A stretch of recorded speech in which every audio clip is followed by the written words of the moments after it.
I'm Dr. Kristen R. Bromley. This video series, which is part of my online music academy, specifically accompanies Chords and Harmony Books 1 and 2 from my Method Book series. Like all my books, this selection is available to purchase through Amazon and Google Play. For help, see the links in the description below.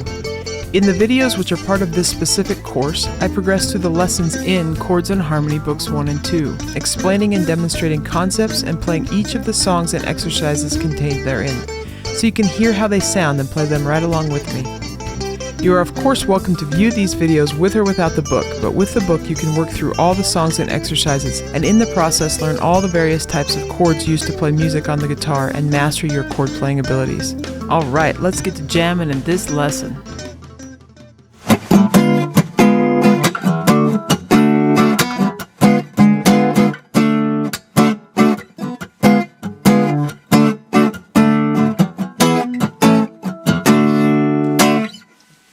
Hi there, welcome back. Here we are in lesson 27. In this lesson, we're building on what we learned about in the last lesson. I'm going to talk about fully diminished seventh chords now. So instead of just a diminished triad, we're going to add a diminished seventh. Let's take a look at what that means. So with our diminished triad, we have the root, the minor third or flatted third, the flatted fifth or diminished fifth, and now we're adding a double flatted seventh or a diminished seventh. So this is going one half step lower than our minor seventh. So it's like taking our seventh down by a whole step. The double flatted seventh is actually the same scale tone as the sixth. It would sound the same to us, though we refer to it theoretically different. So a fun fact about these diminished seventh chords is that they are symmetrical. So just like the augmented chords we learned about in the last lesson. In the last lesson, an augmented chord had a major third on top of a major third on top of a major third, and then you'd get back to the root again with another major third. Well, these are the same principle, only it's a minor third. So I can go from the root to the flatted third, and then to the diminished fifth is just another minor third, and then on up to the diminished seventh, and I start over again with the root and then the flatted third. And it keeps going. So any note in the chord can actually be the root. And that's going to come in handy as we talk about doing these chords, especially in first position or open position. So the chord symbol on these has an open circle like before with diminished, but then a seventh thrown next to it. And we just know that that means diminished seventh. We've got a diminished seventh chord. So C, diminished seventh, for example. B flat, diminished seventh. You might also sometimes see the abbreviation DIM used for diminished, and then the number 7. The 7 tells us the seventh is on there. If it's just the circle or dim written, then we usually think of it as just being that triad. Though sometimes I will choose to add the seventh on, like E diminished in first position, instead of muting that second string or reaching up with my pinky, which is a voicing I may or may not like. I could just throw that diminished seventh on there. It's a little more friendly. Alright, so let's take a look at these shapes then. Here written on page 179, we just have movable shapes. But if we take a look at the fourth string form, knowing that any note can be the root, essentially whatever first position chord I would need, I just need to make sure that that note is contained within the chord. So, and I can use open strings. Oops. So, like D diminished, if I slide it over, instead of having a bar, I use the open strings. Or I could have D sharp or E flat, E, F, and so on. But all the notes in that chord are going to be diminished seventh chords. So when I'm doing this one with open, it could be the D, it could be an A flat, it could be a B or an F. Any of those diminished chords will work. Anytime those diminished chords are called for, that voicing will work. Here's E flat or D sharp. It would also work for A, C, and G flat or F sharp. And then E, I'd have E, B flat, or A sharp, C sharp, or D flat, and G. And then I could have one here for F. So if I didn't want to use this open position, I could come higher, and so on. Now, as we look at the sixth string form, I could choose, and sometimes I will when I'm playing up in my movable forms, that I'd rather have the top 4 strings. Well, that root on the bottom is 2 frets higher than the root here. So if we're doing an A diminished, the A diminished for the 4-string form is going to be 2 frets higher. Skip a string, skip a fret, and from the 6th string to the 4th string, and you get the octaves on the root. Same thing from the 5th string to the 3rd string, by the way. So I can think of it like A diminished or A diminished. But actually, another trick to it is simply to see that the top note and the 6th string, because those 2 strings are the same pitches, I can play the shape here with my pinky matching what would be on the bottom. So, if you want to, you could use just the top 4 strings, the 4-string form, instead of using the 6th-string form. But let's look at the 6th-string form. So for the 6th string form, I bar over, and I'm going to use A as my root as my example. So I've got the A there, and then I'm going to bar over at the 4th fret, and then stick my ring finger in there. I'm muting the 5th string, I'm muting the top string, though if I wanted to, I could put my pinky on top, but I'm not going to. No need to. So we've got that one. The 5th string form. I kind of think the easiest way to see this one is to see that, for D diminished, it's like D flat 7, only I'm replacing my middle finger on the root, and so it's 1 fret higher. Just one note changes that from diminished to dominant. And diminished chords have a dominant function. So we've talked about 1 chord, 4 chord, 5 chord, using that 5, our dominant 7th chord, to bring us home. Well, we can substitute the diminished 7th on the 7th step of the scale, what we call the leading tone, to bring us home. So for instance, if I was going home to A as my key, I could go to E7, or I could get there by A flat diminished 7th to come home. So it's a substitution for that dominant 7th chord. So for example, A to D, I could go to E7, come home to A. Or I could go A to D to A flat, or G sharp diminished to A. Really functioning G sharp in theory, because that's the natural 7th in that key.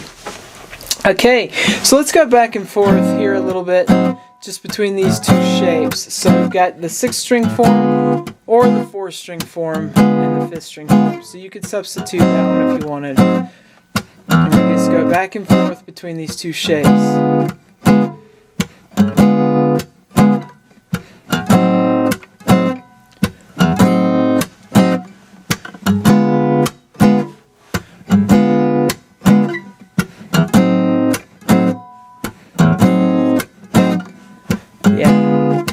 Switch back and forth between this 5th string form and the 4th string form now. It's just that easy. I'm switching as if I was going from D to A. If I wasn't going from D to A and I was going from D to G, then I could just go G. That's how the circle of 4ths would work on that one. Alright, let's flip on over to page 180 now, and we will practice these in some real music-like chord progressions. Okay, so here we are on page 180. We're going to start with number 1. This one goes around the circle of 4ths, so we are no stranger to that. I'm going to start by doing this with the 6th string form and then the 5th string form. So we'll go just around, just like so. Do 2 times per chord using do dot. So twice per chord as if it was written with 2 measures of time. So you got 1, 2, ready, and we get the C diminished 7th. This is fully diminished. F to B flat to E flat to A flat to D flat to G flat to B, to E, to A, to D, to G, to C.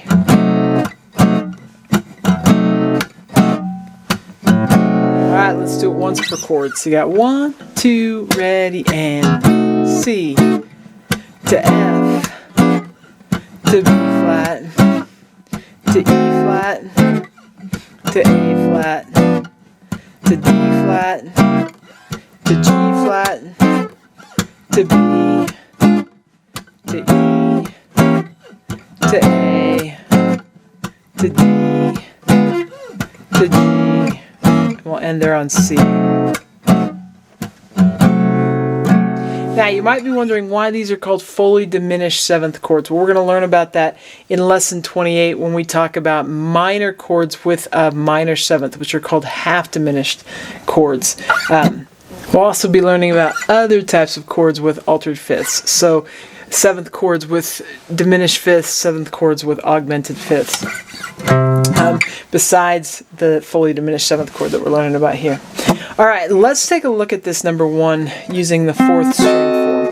So if I were to do C with my C actually the root on the 4th string form, keeping in mind that any note in these chords can technically be the root because it's symmetrical. But if I did C there, we can move around the circle of fourths. The 4th string, all the notes are just 2 frets higher than the 6th string, but the pattern will still work. C to F to B flat to E flat, A flat, D flat, G flat, B, E, A, D, G, C. So I can do it with my 4th string form, going to my 5th string form, going to my 4th string form. So let's do that twice per chord. So as if it's written 2 measures per chord. 1, 2, ready, and we got the C. Now we got the F, B flat, E flat, A flat, D flat, G flat, B, E, A, D, G, and then we'll end there with C. Let's do it once per chord, as written. So 1, 2, ready, and we got the C to the F, B flat, E flat, A flat, D flat, G flat, B, E, A, D, G, and we end there on C. Okay then, as we go on to number 2, we're going to put these in context a little bit with how we might see them in a jazz progression. So we've got the G major, and then we're going to go to the G sharp minor, or G sharp diminished, to the A minor, to the F sharp diminished, and you could use any of the movable forms.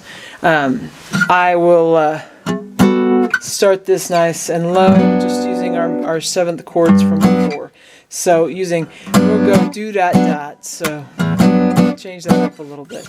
So you got 1, 2, ready, and G to the G sharp diminished, A minor, F sharp diminished, and we got the G, B, C major, C sharp, D minor, E flat, A minor, F sharp, and then the G.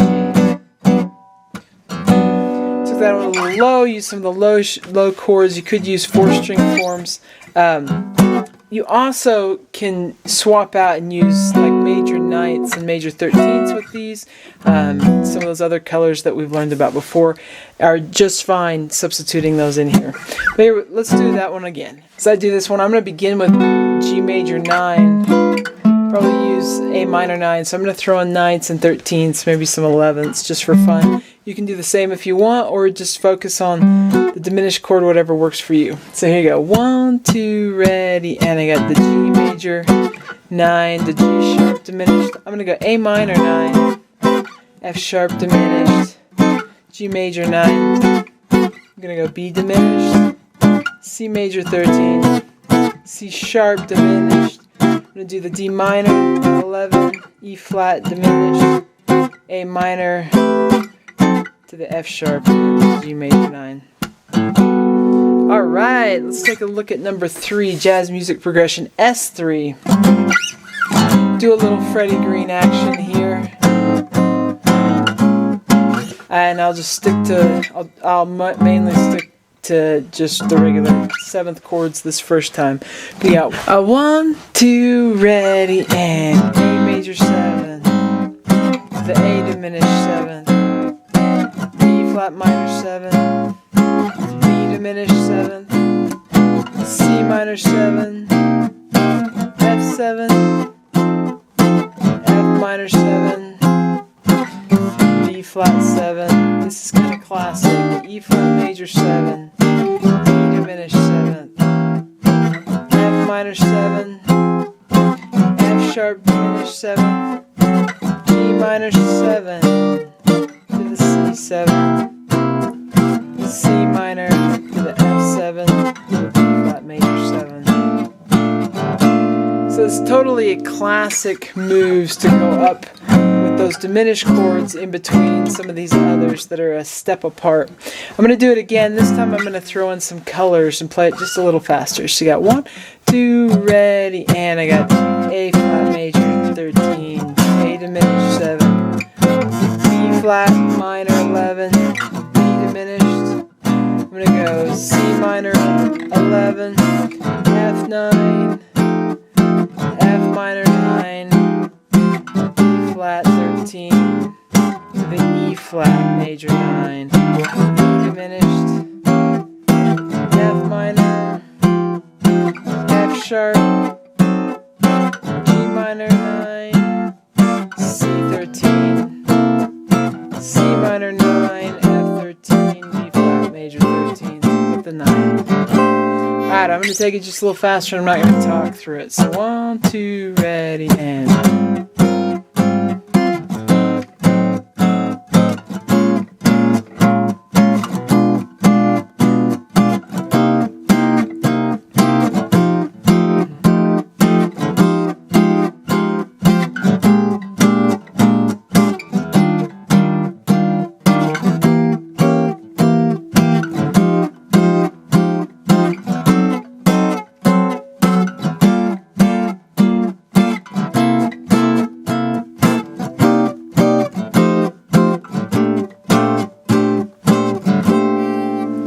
Alright then, on to number 4, same kind of thing. The first time, I'm going to keep it really to the 7th chords.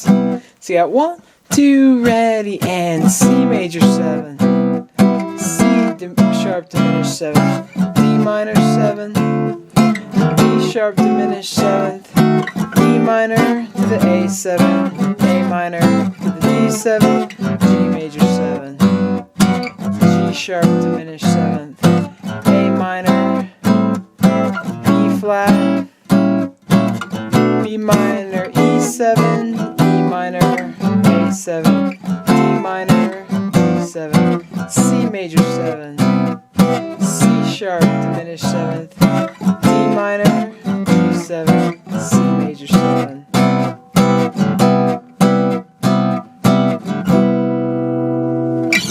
Okay, I'm going to do it again. This time I'm going to throw in some other colors, just some ninths, some 13ths, and I won't talk through it so you can kind of hear these chords well. 1, 2, ready, and...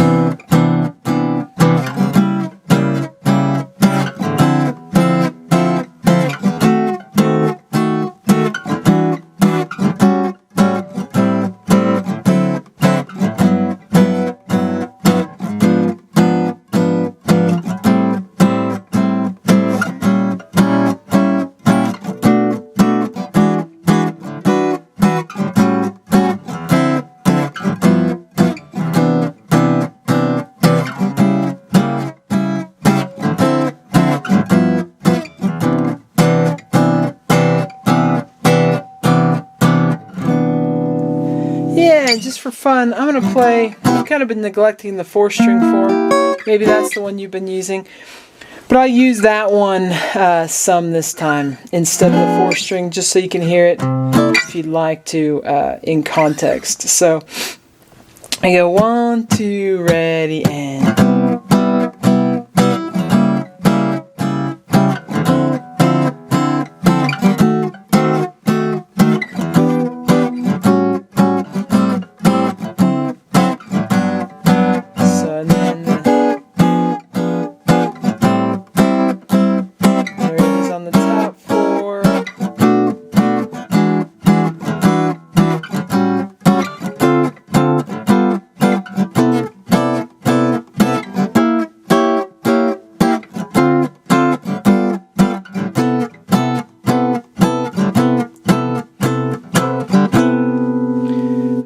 Alright, so that wraps us up for this lesson. Hope you're having a good time learning the guitar. These are kind of fun sounds, these diminished chords. And they appear quite a bit in jazz music. They show up from time to time in the other styles that we play as well, country, folk, pop, and so on. In the next lesson, lesson 28, we're going to learn about other types of 7th chords where we have altered fifths, so augmented or diminished fifths. For example, we're going to learn about the half diminished 7th chord. So in this lesson, we learned about the fully diminished 7th chord, or just known as the diminished 7th chord. But in the next lesson, we'll learn about the half diminished 7th chord and other types of 7th chords that have altered fifths. So I'll see you then. Take care.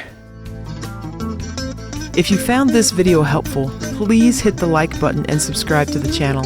For help with other guitar playing skills, check out more of my method books and the numerous lessons available as part of my online academy here on YouTube. You can find more information about me and my products at kristenbromley.com. Take care.